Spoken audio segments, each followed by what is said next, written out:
Doctor Vishweshwaran. నేను ఇప్పుడు యశోదా సోమాజిగూడలో senior consultant interventional pulmonology and sleep medicine specialist అండి. నేను సఫ్దర్జంగ్ న్యూఢిల్లీలో నా DM pulmonary and critical care చేశాను. అక్కడ గోల్డ్ మెడలిస్ట్ అండి. ఇప్పుడు లాస్ట్ 5.5 years నుంచి యశోదాలో పనిచేస్తున్నాను. ఇప్పుడు మన దగ్గర పేషెంట్ ఉన్నారు, మిస్సెస్ దరావత్ సునీత. ఇప్పుడు ఆల్మోస్ట్ 2 to 3 months ముందు మన దగ్గర వచ్చారండి వరంగల్ నుంచి. అప్పుడు పేషెంట్కి వైరల్ న్యూమోనియా వచ్చింది. సో ఇక్కడ బేసిక్ ట్రీట్మెంట్ అయింది. దాని తర్వాత ఆక్సిజన్ రిక్వైర్మెంట్ ఎక్కువైన కోసం యశోదా సోమాజిగూడకు వచ్చారు. వచ్చిన రోజు చాలా కండిషన్ తగ్గింది, ఆక్సిజన్ అవసరం కూడా పెరిగింది. దానికోసం మన ఇనిషియల్గా చిన్న వెంటిలేటర్లో ప్రయత్నం చేశాను. చిన్న వెంటిలేటర్లో మెయింటైన్ చేయట్లేదంటే కోసం పెద్ద వెంటిలేటర్లో మనం పెట్టానండి. బట్ అన్ఫార్చునేట్లీ పెద్ద వెంటిలేటర్ పెట్టిన తర్వాత కూడా బాడీలో ఆక్సిజన్ లెవెల్స్ ఇంప్రూవ్మెంట్ అవ్వట్లేదు. అందుకే ప్రోన్ వెంటిలేషన్ అంటే బోర్లో పెట్టే మనం ట్రీట్మెంట్ కూడా అక్కడ కంటిన్యూ చేశాను. అక్కడ చేసిన తర్వాత ఆ స్టేజ్లో మనకు అడ్వాన్స్డ్ లైఫ్ సపోర్ట్ ఎక్మో కూడా అవసరం వచ్చింది. బట్ లక్కీలీ ఆ బోర్లో పెట్టిన తర్వాత మెల్లగా ఆక్సిజన్ ఇంప్రూవ్ అయింది. తర్వాత ఆల్మోస్ట్ మన దగ్గర 15 to 20 days ఐసీయూలో ఉన్నారు. అప్పుడు చాలా ఇన్ఫెక్షన్స్ వచ్చింది, దాన్ని కూడా మనం కంట్రోల్ చేశాను. అదన్నీ చేసిన తర్వాత మెల్లగా లంగ్ కండిషన్ ఇంప్రూవ్ అయింది. తర్వాత వెంటిలేటర్ నుంచి బయటకు వచ్చారు. దాని తర్వాత ఆక్సిజన్ నుంచి కూడా బయటకు వచ్చారు. ఇప్పుడు 2 to 3 months తర్వాత మీరే చూస్తున్నారు, పేషెంట్ మంచిగా ఉన్నారు, ఆక్సిజన్ అవసరం కూడా ఏం లేదు. ఇప్పుడు ఈ ప్రెస్ మీట్ దేనికోసం అంటే, ఇప్పుడు ఇంతకుముందు మన దగ్గర ఒకవేళ పేషెంట్ వెంటిలేటర్లో పోయితే బయటగా వస్తారా లేదా అంటే మనకు చాలా డౌట్స్ ఉంది. దానికోసం ఆ అవేర్నెస్ లేకుండా కోసం చాలా పేషెంట్ వెంటిలేటర్ కూడా అవాయిడ్ చేస్తారు. బట్ వెంటిలేటర్ అంటే అది ఒక లైఫ్ సపోర్ట్ సిస్టమ్ అండి. ఇప్పుడు ఒకవేళ మీకు ఆక్సిజన్ లెవెల్ మెయింటైన్ అవ్వట్లేదంటే, న్యూమోనియా ఎక్కువ అయితే మనకు కావాలంటే వెంటిలేటర్లో పెట్టాలి.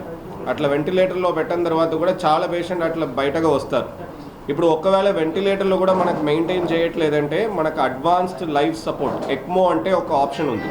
ఇప్పుడు ఎట్లా మీకు కిడ్నీ ప్రాబ్లం ఉంటే మీకు యూరిన్ రావట్లేదంటే మీ డయాలిసిస్లో పెడతారో, అట్లా మీ లంగ్స్ ఆక్సిజన్ ఇవ్వట్లేదంటే, లంగ్స్ చాలా ఖరాబ్ అయితే మీ వెంటిలేటర్లో పెట్టిన తర్వాత కూడా ఆక్సిజన్ ఇంప్రూవ్ అవ్వట్లేదంటే మన ఎక్మో అంటే అడ్వాన్స్డ్ లైఫ్ సపోర్ట్ సిస్టంలో కూడా మనం పెట్టవచ్చు.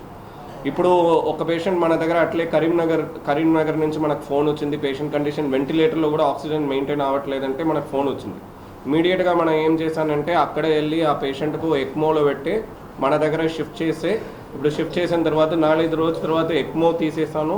తర్వాత వెంటిలేటర్ నుంచి కూడా పేషెంట్ బయటకు వచ్చారు, ప్రాణ కూడా సేవ్ అయింది. సో ఇప్పుడు అట్లా అడ్వాన్స్డ్ లైఫ్ సపోర్ట్ సిస్టమ్స్ ఎక్మోస్ అంటే చాలా నార్మల్గా నడుస్తుంది. బట్ దాని గురించి డాక్టర్స్ మధ్యలో కూడా అవేర్నెస్ అంత ఎక్కువ లేదు. నార్మల్గా మన మైండ్ సెట్ ఎట్లా ఉంటుందంటే వెంటిలేటర్లో మెయింటైన్ అవ్వట్లేదంటే అక్కడే స్టాప్ చేస్తారు ఫర్దర్ ట్రీట్మెంట్. బట్ అట్లా కాదు. ఇప్పుడు ఎక్మో అంటే ఇట్లా పెడితే మన పేషెంట్ సర్వైవల్ ఎక్కువ చేయొచ్చు. చాలా పేషెంట్ కూడా ఎక్మో నుంచి బయటకు వస్తారు, నార్మల్ లైఫ్కి రిటర్న్ అవ్వచ్చు. తర్వాత ఇప్పుడు ఫర్దర్ అడ్వాన్స్డ్ ఏమైందంటే, ఇప్పుడు రీసెంట్గా మన దగ్గర ఒక చిన్న బాబు కూడా వచ్చారు. పాయిజనింగ్ తర్వాత లంగ్ ఫైబ్రోసిస్ వచ్చింది. సో 12-year-old బాబు. ఆ పేషెంట్కి ఏమైందంటే ఎక్మో పెట్టిన తర్వాత కూడా లంగ్ కండిషన్ ఇంప్రూవ్ అవ్వట్లేదు. సో మనం ఏం చేశానంటే వరల్డ్ యంగెస్ట్ లంగ్ ట్రాన్స్ప్లాంటేషన్ కూడా జరిగింది ఆ పేషెంట్. సో మీనింగ్ 12-year-old పేషెంట్కి మొత్తం లంగ్స్ రీప్లేస్ చేసి ఇప్పుడు మంచి ఉంటారు. సో ఇప్పుడు అట్లా చాలా అడ్వాన్స్డ్ అయింది మన critical care or pulmonary services. ఇప్పుడు మీకు వెంటిలేటర్లో మెయింటైన్ అవ్వట్లేదంటే మనం ఎక్మో చేయొచ్చు.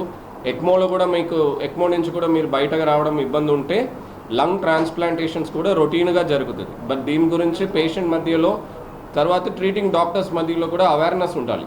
ఆ కరెక్ట్ టైంలో ఈ అన్ని సర్వీసెస్ మనం చేయట్లేదంటే డెఫినెట్గా మన అవుట్కమ్ ఇంప్రూవ్ చేయడం ఛాన్సెస్ తగ్గుతుంది. సో కరెక్ట్ టైంలో ఐడెంటిఫై చేయాలి, ప్రాబ్లం ఉంటే ఇమీడియట్గా అడ్వాన్స్డ్ కేర్ తీసుకోవాలి.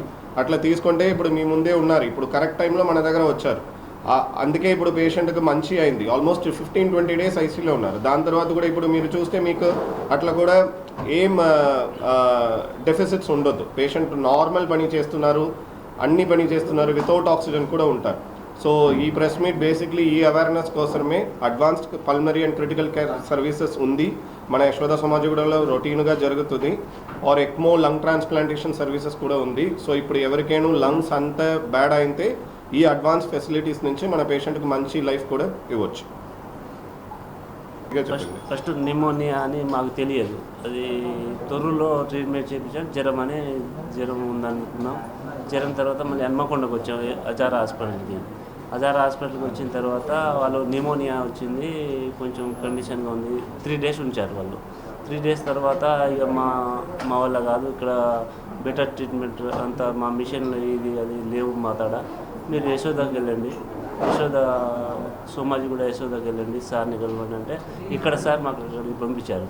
పంపించిన తర్వాత వెంటిలేటర్ మీద మా భార్యను తీసుకెళ్ళాము. ఆ తర్వాత సార్ ట్రీట్మెంట్ చేశారు. ట్రీట్మెంట్ చేసిన తర్వాత 15 రోజులు 20 రోజుల దాకా ఐసీయూలోనే ఉంచాము. ఐసీయూలోనే ఉంచామని ఇక కొంచెం సీరియస్ కండిషన్లోనే పోయాము మేము. ఇక వెంటిలేటర్ మీదనే ఉన్నది. ఇక అక్కడ నుండి సార్ చాలా రోజుకు కొంచెం ఇంప్రూవ్ చేసుకుంటా బెటర్ పొజిషన్కి తెచ్చారు. ఆ తర్వాత మళ్ళీ 1 month మొత్తం హాస్పిటల్లోనే ఉన్నాం. హాస్పిటల్లోనే ఉండి 1 month తర్వాత మాకు ఇంటికి పంపించారు. మాకు ఇంటికి బాగానే ఉంది. ఇప్పుడు అన్ని ఇంట్లో పనులు చేసుకుంటుంది. ఇప్పుడు మంచిగానే ఉంది, ఏం పర్వాలేదు.